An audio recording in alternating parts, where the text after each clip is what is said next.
Hi, boys and girls. Mrs. Morris here, I'm Aloud, Mrs. Morris's daughter. and we are going to be reading one of our very favorite read-alouds to you today.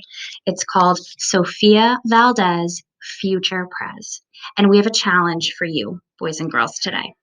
We're going to ask that you think about what might the author be trying to teach us in this story today? Or if you want to use really big kid words, you could say, what's the theme of this story? Eliza, did you want to add anything? I just want to say to Mrs. Gauda's class that I hope you're watching this read aloud, because this may teach you a lifetime lesson that is very important that you should know in your life. Are we ready to start reading? Yeah. Okay, boys and girls, here we go. Sofia Valdez, Future Prez.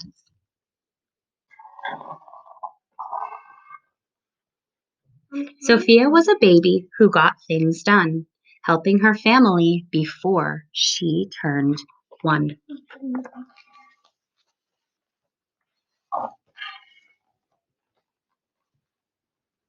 She and Abuelo went out every week to help elderly friends around Blue River Creek who couldn't get out and about on their own, and with no place to gather, they were stuck home alone.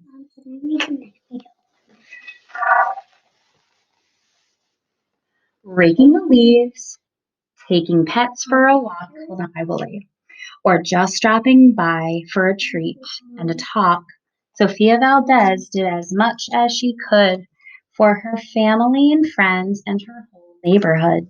A dreamer, a doer, a real life go-getter. Most people like good, but Sofia? I said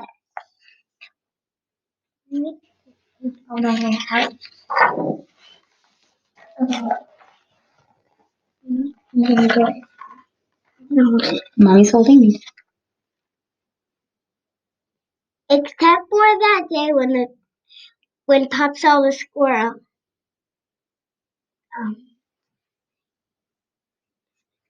Each morning, Abuelo walked Sophie to class. They walked home again along Blue River Pass. Your turn. Except for that Tuesday when Pop saw the squirrel.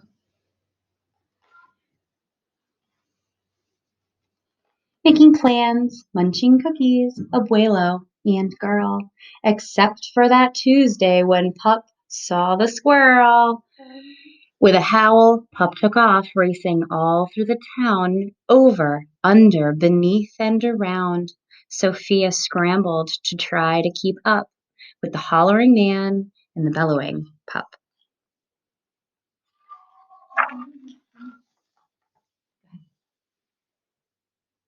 Up Updale, Updale, the squirrels scrambled to the top of the hill made of leftover junk for the local landfill. They reached the tip top of that mountain of trash, which jiggled and broke with an ear-splitting. Down they all tumbled and hit with a thud on a moldy old pumpkin surrounded by mud. Ouch, cried Abuelo. He struggled to stand. A dangerous mess, he said, grasping her hand. The next day, Sofia walked to school solo, but it wasn't the same without her Abuelo. This is not right, declared young Sofia, who glared at Mount Trashmore and got an idea.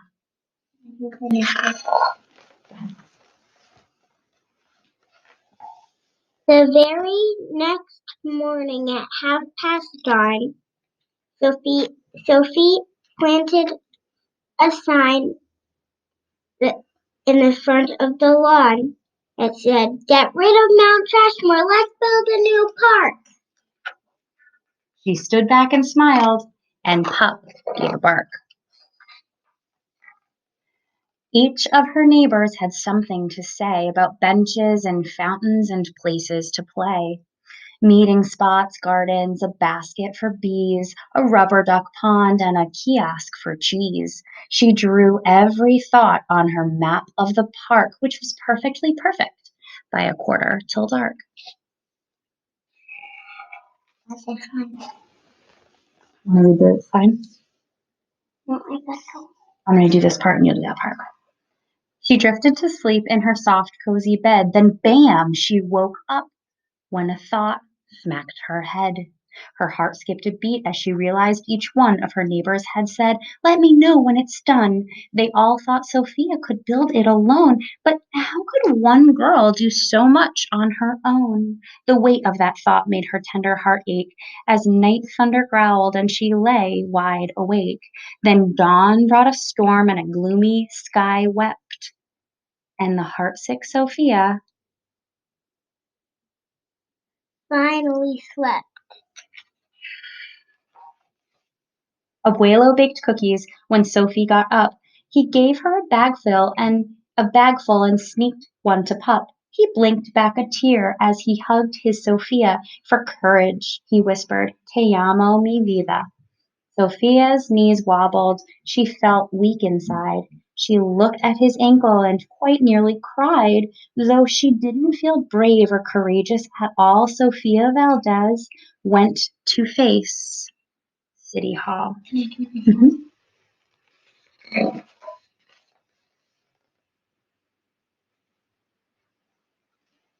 Can you read the labels? Library. City. City Hall. Isn't it interesting how small Sophia is and how big City Hall is? I wonder if the illustrator did that on purpose. Maybe to make it look like that was kind of intimidating or scary. Go ahead. The mayor's office sent. Okay. The mayor's office sent her to room 401, which sent her down to 302. Oh wait, the Department of Fun, which sent her down to room 302.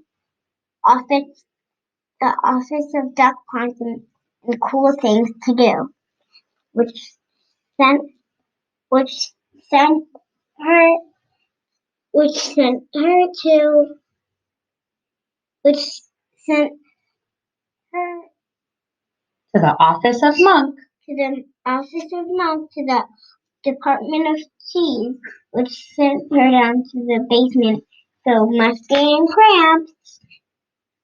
And that's where the clerk said what no one else did. "You can't build a new park." You're only a Do you believe that? Yeah. You believe that? No.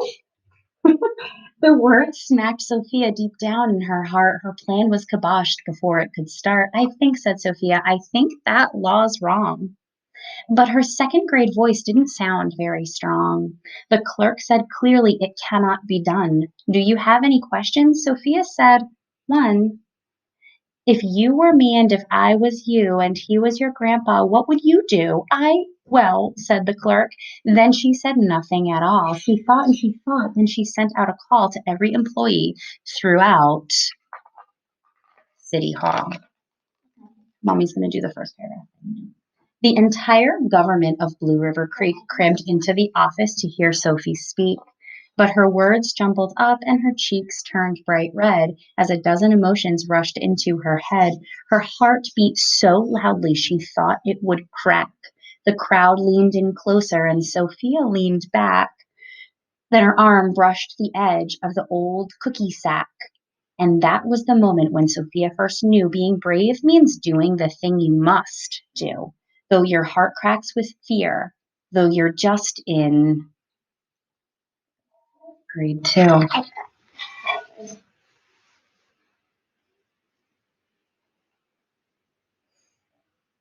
She took a deep breath. He took a deep breath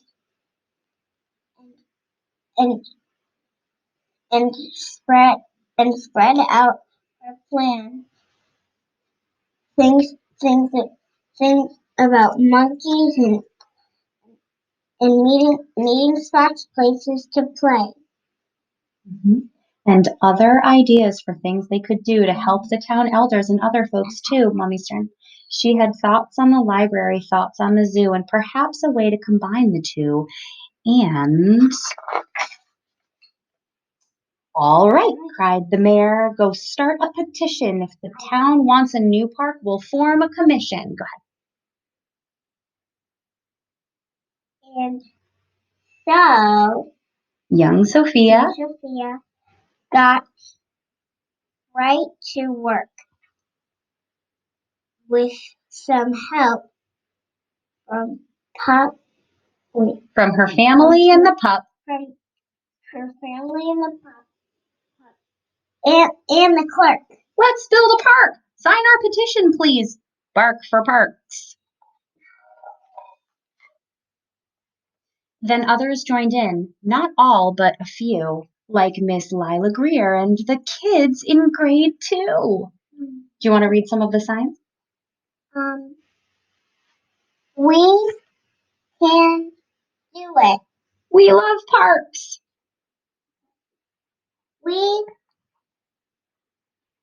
need more grass. Green. We need more green, like green grass, right? There were hearings and surveys and taxes to figure, then bulldozers, cranes, and a blue bigger digger. They all built that park. That's how it got done, with the hard work of, by, and for everyone. And it began with the dream of one person, just one, who laced up her shoes and then led the way to help Blue River Creek get a new place to play. Now every evening till long after dark, the town comes together at Citizens Park. They all hold this truth to be self-evident, that Sofia Valdez could grow up to be president.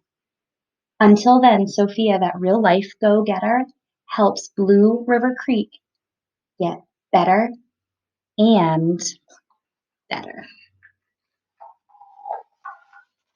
And boys and girls, I hope you were thinking about maybe what the author was trying to teach you in that story. Eliza, do you have any ideas about what the author was trying to teach us? I think the author was trying to teach us that you should never give up, and you should do what you think is best for you and other people. Or maybe you should chip in and help your community. And don't let anyone else tell you what you can or cannot be or do. That's your choice. Boys and girls, think about how you might be able to help your community while you're at home doing distance learning. We can't wait to see all the ideas that you come up with. We hope you enjoyed our story. Sofia Valdez, future Prez. Bye-bye. Can you say bye-bye?